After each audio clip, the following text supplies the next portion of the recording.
This video is brought to you by Ravenscraft Realty of Northeast Missouri. Good morning. Who's the goodest farm dog in all of Northeast Missouri? Morning, folks. So it's Saturday now. I didn't video anything yesterday, just kind of enjoying the evening. But we got 250 acres of beans cut, and hopefully today we can do something similar, maybe even more. I'm gonna grab the flatbed, put some fuel in it, and head to the bottom. It's amazing what a nice big field and long rows will do for your efficiency. Because we got like 160 or 70 acres cut after 4 o'clock yesterday. That was the majority of our productive day in just a couple hours. I think we quit cutting at 9:45 or something like that. But we got a little bit of work to do this morning to the combines, greasing them up, working on the cutter bars, fueling, and whatnot. And here we are for the day. Well, we'll be over there by the end of the day.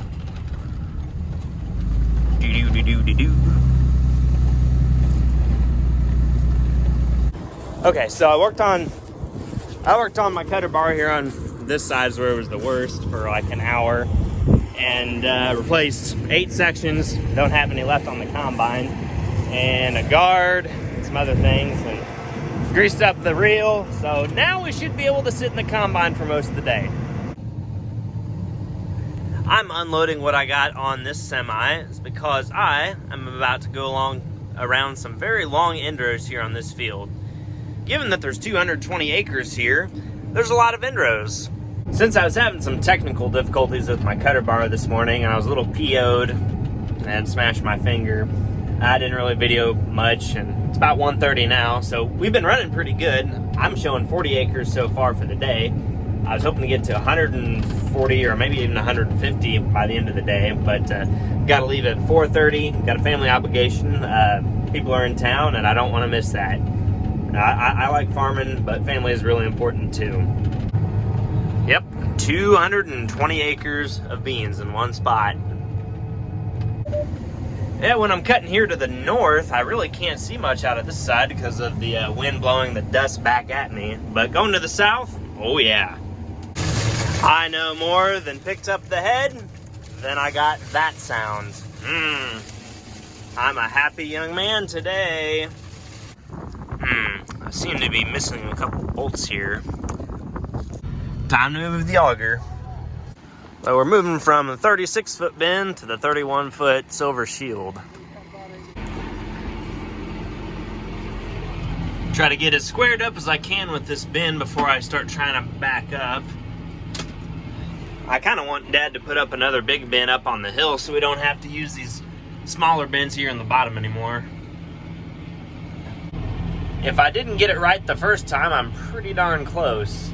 Smaller bends, or I say small, but relative to the other bends we have, these are kind of smaller. The one's like 16, 17, 18,000, and the others 25, 30, somewhere in that range. And the bins we have on the hill are 150,000, and the other bins right up against the bluff where our dryer is, those are 60,000 each.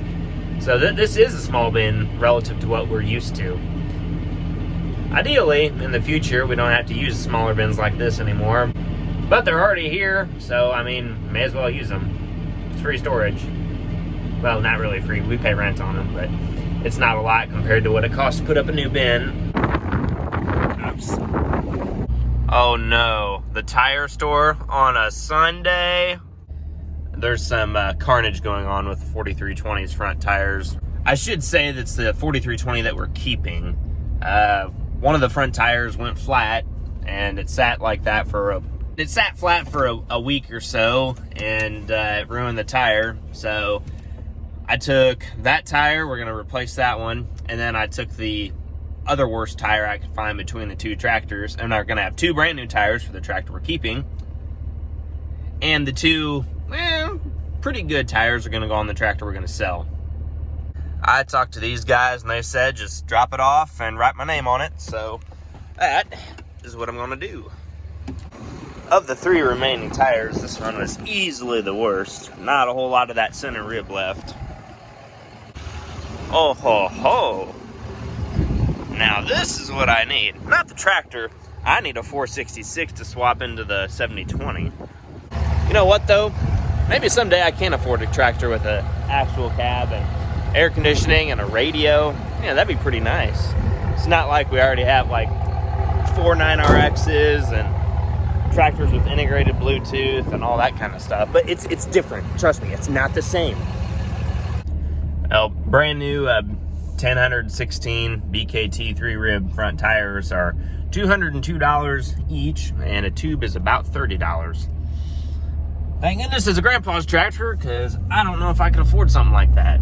Rubber being expensive is why my 4020 is still on 4-rib front tires.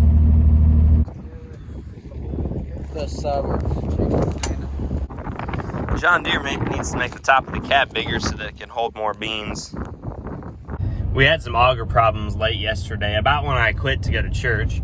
But we got it fixed now. The lower bearing on the auger decided to leave the chat. So last night while I was at church, Dad and everyone else got the auger and everything apart. And this morning, Side Stricker was able to get us the bearing. And now it's back together. So now we can continue to cut. And today is going to be kind of a short day too, given that, well, it's Sunday. We got to go back to town.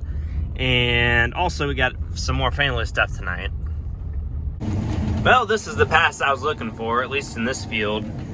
Gotten 57.5 acres done so far today, and in this field, it's about 225. I have done 110 acres of it, and they're running okay. I mean, for this soil type down here, it's pretty good, but it's nothing super phenomenal. There's a lot of ditches and risers and irrigators to go around out here. So if you're a stranger to river bottom farming, this is called gumbo, and it really doesn't like to drain that well. So sometimes you have to help it out a little bit by digging surface ditches, because gumbo, subsurface drainage like tile, no, forget about it.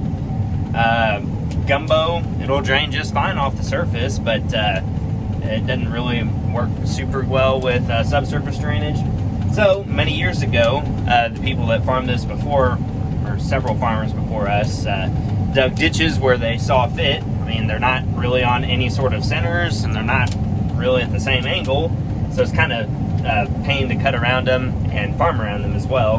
But it works, it drains, it raises a crop, so really can't diss them too much.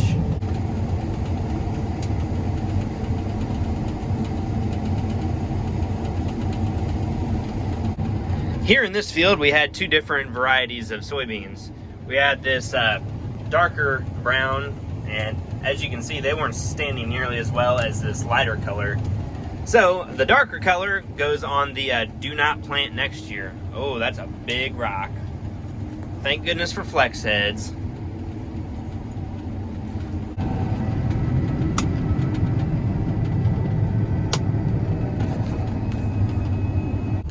This is the next field we're doing. We call it the 195 acres because guess what? It's like 195 acres.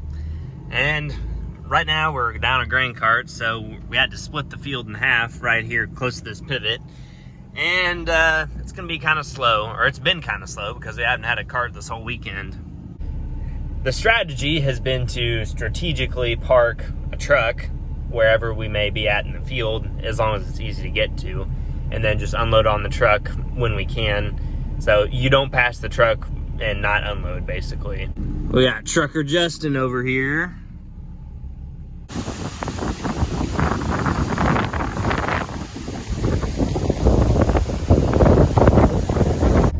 I taught Justin how to kind of run the combine there for a half hour. And then we got the phone call from the guys here at the bin that the auger's broken again. So this time a roll pin or something sheared in the auger, or in the shaft that goes from turning the big auger to the swing away. So we got to fix that now too.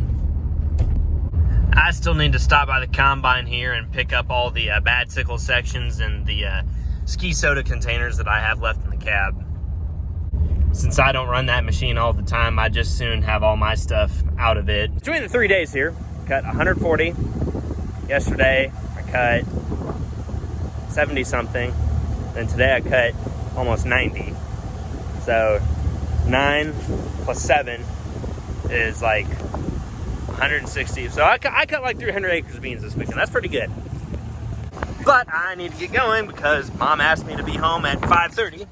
It's 5:16, and it takes 15 minutes to get home. If you go the speed limit, that is, which I always go the speed limit. I like to obey the law. And then on this side of the road, we have corn. We have not shelled any corn down here in this side of the river bottom yet.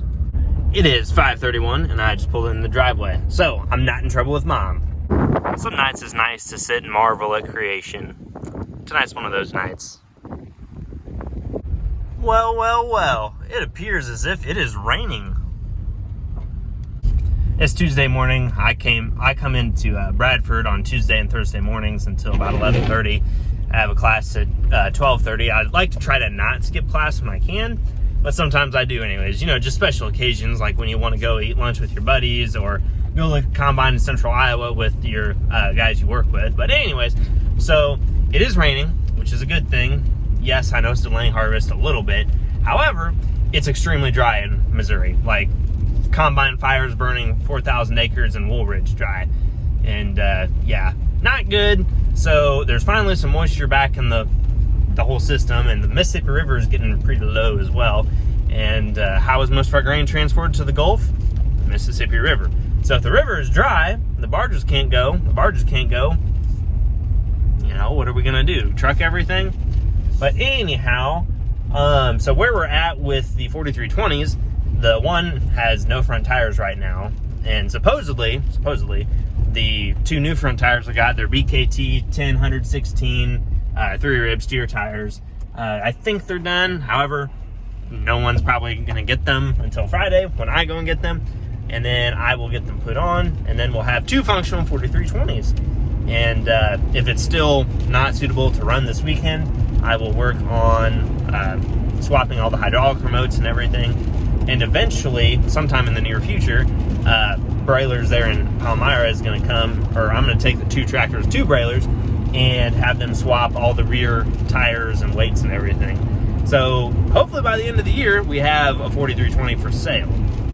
I am at the university here at Bradford. Today, we're working on the 1660, the new combine. Woo-hoo-hoo. Well, all joking aside, it's a giant improvement over the worn out Gleaner F3s. However, I do enjoy running the Gleaners. Just something you don't get to do or see very often now. This is a 1660. It's Cummins powered. Got a add-on chopper, an add-on straw spreader, two-wheel drive, of course. 20-foot head, and there's a 6-row corn head right there. That's the lease combine. Let's show you what we're doing today.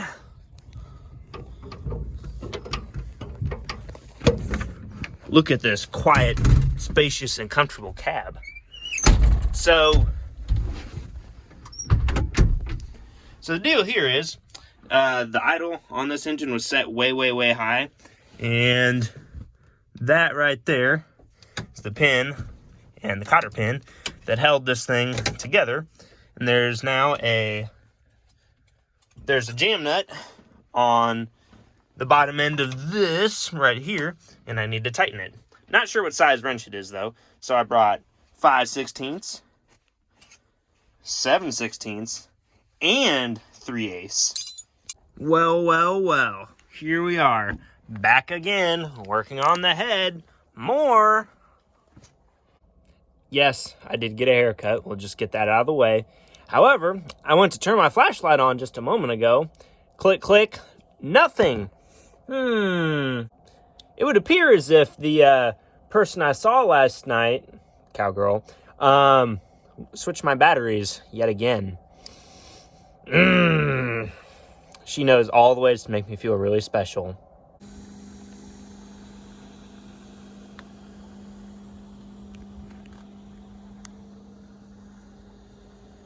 As you all very well know, I do enjoy the views involved with farming, especially the ones down here in the river bottom north of Hannibal. So I'm going to be driving the auger wagon here this morning while Justin's, I believe he's duck hunting or something. I don't know. I go to the store and buy meat. Not my problem. Anyways, yeah, I'm going to run the cart this morning. Don't get to do that job very much, especially not anymore since I've been moved to combine man for the most part. But fueling up the combines, I already fueled up the other 790 that I run. And I worked on the head for like 2 hours last night. Had to replace 3 fingers and ended up replacing 25 sickle sections.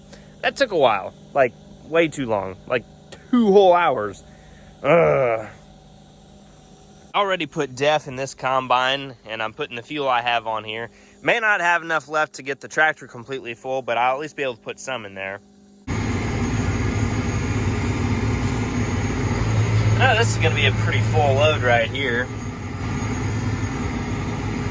We call this field here the Four Corners field because there's the intersection of the 2 main roads here down in the river bottom, and there's 4 corners, so therefore the Four Corners field. Dad's not currently shelling corn because there's some issues with the combine. In John Deere S-Series combines, there's like a shield that goes over top of the horizontal augers that are in the grain tank.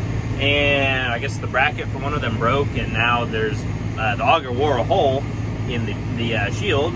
And it's not supposed to be like that. So we're going to see if we can attempt to fix it or at least band-aid it together for now. The other side has a hole. I can put a bolt over there and that will hold it together. If I put a bolt over here,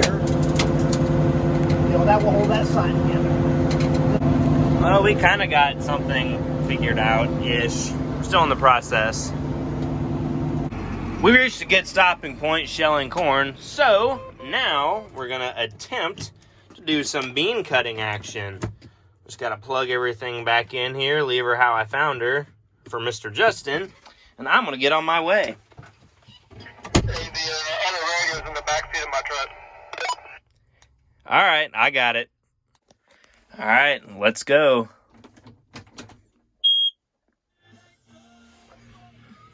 I was going to change the channel, but that's Weezer.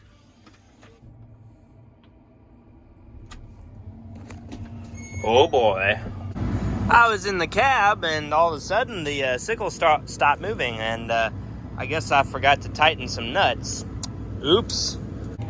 The temporary fix there in the grain tank on the other combine worked, and now we're getting into some beans. Moisture is pretty good, yielding really well too. Down here, even on the June planted corn, we're seeing, the 200 plus bushel corn and 60 plus beans, which is really awesome. I don't think we've had anything that was significantly under either one of those numbers so far this year. Of course, we still have a lot of crop left. Dad thinks about 10 more good days of running and we'll have all the beans done. And then I'm not sure how much more it'll take to get the corn, but corn takes a lot longer for us to do than beans.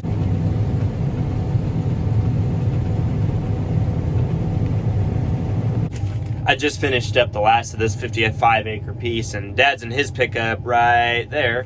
He's heading back to the house to get another truck because right now we've only got 3 trucks and 3 drivers, and at the rate we're going, we're going to need more than just that to keep up. His beans are in the mid 60s, pretty good. They'll be like 65, 70 bushel beans down here. However, they're usually not over waist high. And our neighbors down here have gotten in the field early, like in April, and planted beans, and they've been a little bit taller, but I don't really know that they yielded any better. It's all on what you prefer. We're waiting on trucks here for a little while, so I made a little jog to Hannibal, actually the other side of Hannibal. Went to Mimi's and got my usual order. I don't know if Mimi's watches this, but if you do corporate sponsorship, I'll take half off on all my drinks in exchange for promoting your business. OREC, your ground wire was too low and now it's hanging across the front of the combine. Here we are, last unload of the night. Probably should have quit an hour ago because the beans are really, really, really tough cutting and generally unpleasant here the last 45 minutes.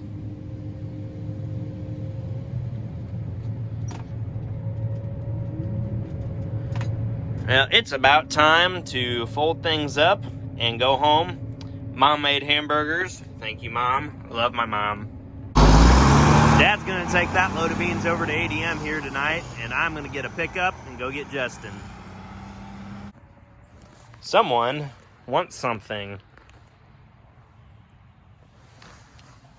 Woof. Ho ho ho! I get to do some combining today.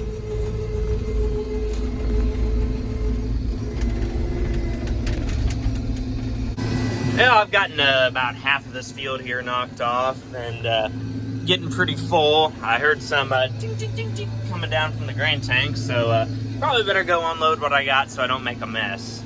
And this combine is the new Bradford combine. It's a Case IH 1660, running a 20-foot flex head on it, and we're just running it kind of up in the air just a little bit for cutting this milo, and yeah, a little too full.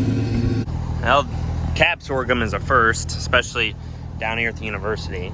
Dang it. Couldn't really see how much I had in it.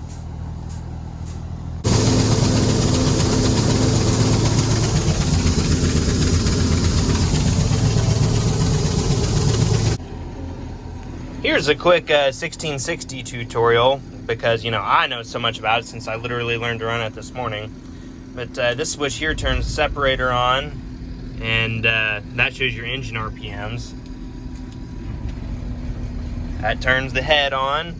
There's 3 throttle positions. There's low idle, medium idle, and operating RPM. I try to keep it around like 2100-ish RPMs. And this will show you your rotor speed, your fan speed, and your ground speed.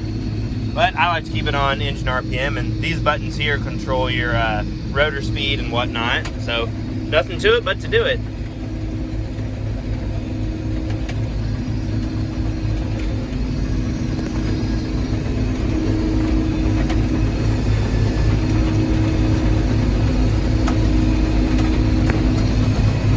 Usually this head will span 8 rows, but as you can see, there's 4 rows gone. That's because this was a field that the variety testing has, and they only take 2 rows from the middle of each 4-row planter pass. It's for their variety testing purposes. I just took the 1660 over here to the Rinse blocks, and I got all the milo, or most of the milo out of it anyway. And that's actually going to conclude our combining action in the video. So if you enjoyed it, thanks for watching. Stick around. I'm sorry I've gotten kind of bad about uploading. I've been busy at school, and sometimes it has to take a back seat to school and actually farming at home. But I do enjoy the YouTube. I'm not going anywhere. So subscribe, like it, stick around. There's always going to be more. So with that, thanks for watching, everybody. I'll catch you guys on the next one.